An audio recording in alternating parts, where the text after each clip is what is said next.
Bonjour à tous, ou plutôt bonsoir. Je suis là pour notre rendez-vous quotidien depuis ce 9 juillet pour vous raconter en fait mon expérience personnelle et tout ce qui a pu m'amener jusqu'à l'hypnose. Donc hier je vous ai raconté une histoire, mon expérience au cours d'un examen que j'appréhendais un peu, qui était une IRM, et la façon dont j'ai utilisé un bon souvenir pour passer finalement un moment agréable.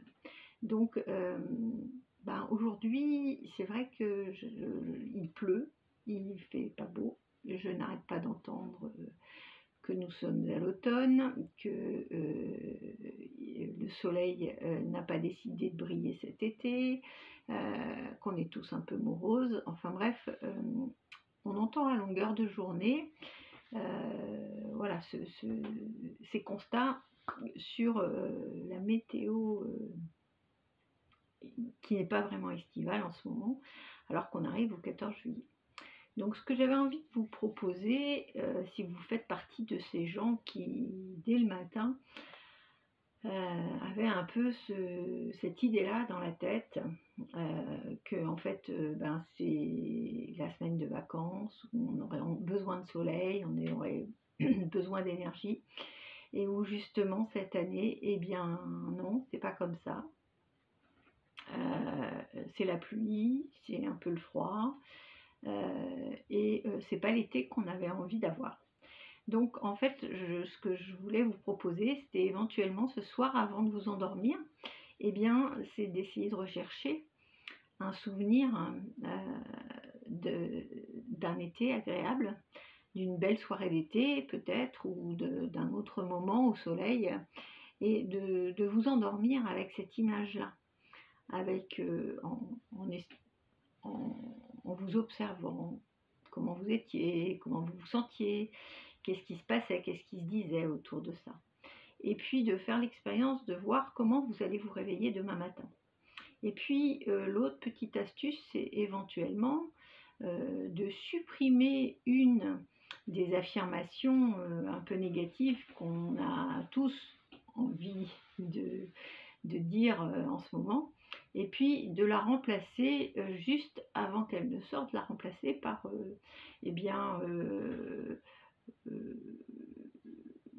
demain il fera peut-être beau, le soleil est derrière les nuages, ça ne va pas m'empêcher de profiter de cette journée, de bouger, de faire quelque chose où j'aurai moins chaud, enfin quelque chose d'un peu plus positif, voilà, juste obliger un peu votre inconscient à avoir d'autres messages que ces messages qu'on entend en boucle autour de cette météo. Voilà, donc c'était juste un petit conseil pour ce soir. Sinon, je voulais aussi continuer le récit de mon expérience, puisque comme j'avais vécu ce bon moment avec ce souvenir, eh bien j'ai eu envie de la proposer dans ma pratique professionnelle aux enfants qui venaient à la consultation où je travaillais et à qui je devais faire une prise de sang. Donc là, il faut savoir qu'une prise de sang pour un enfant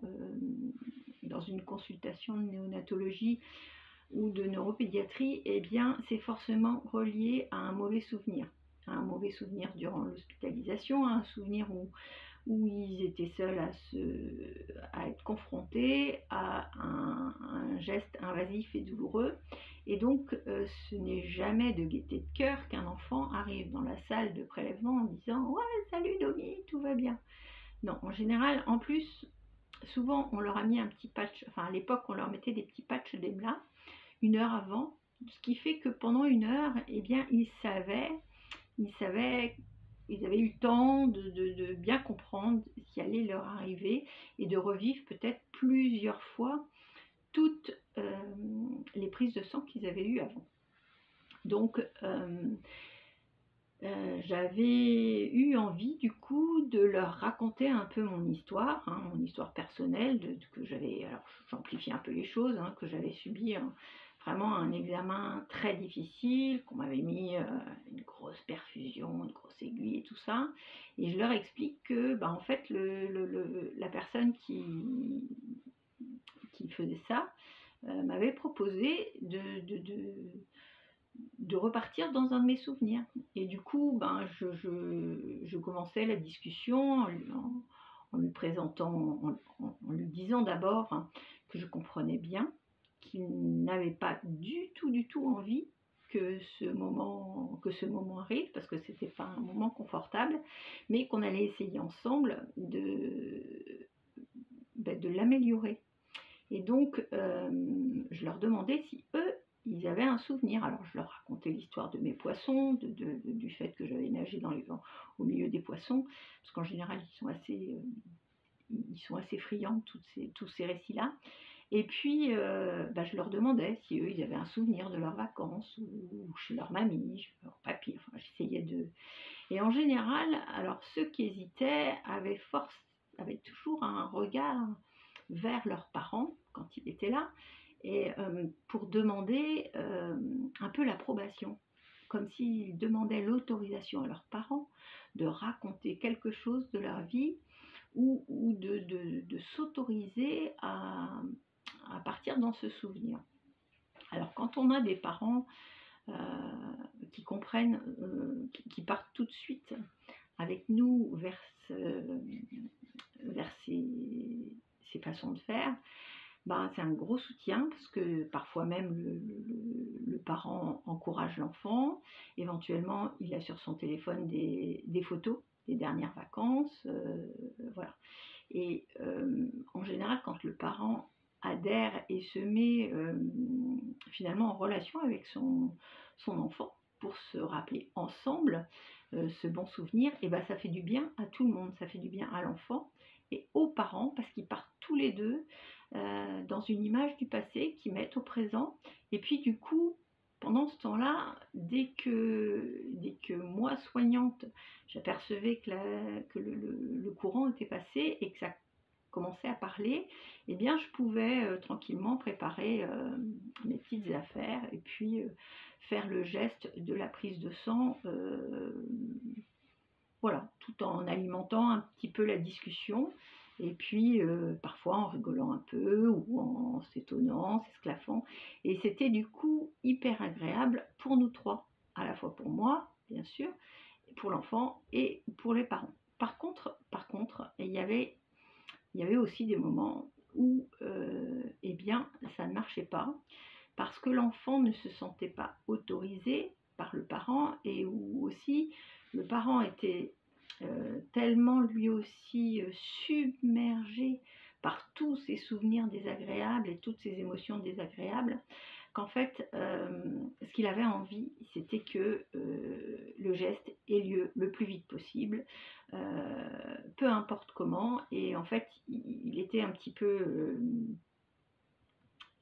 bourru, voilà, d'un air de dire bon arrêtez vos blabla,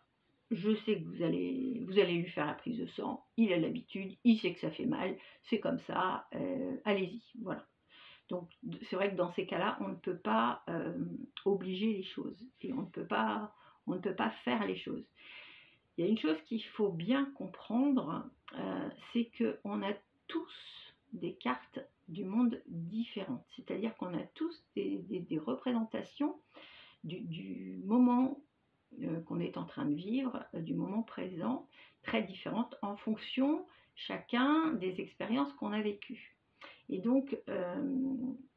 un parent qui a vécu lui aussi une hospitalisation difficile pour son enfant, qui s'est vu aussi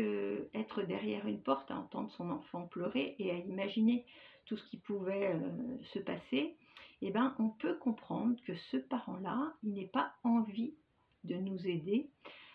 dans notre démarche, même si c'est une démarche bienveillante. Voilà. Donc c'était mon petit récit pour aujourd'hui. Je vous souhaite une excellente soirée. Et n'oubliez pas ce soir d'essayer de trouver ce souvenir ensoleillé qui nous manque un petit peu en ce moment. Allez, bonne soirée, à bientôt, à demain.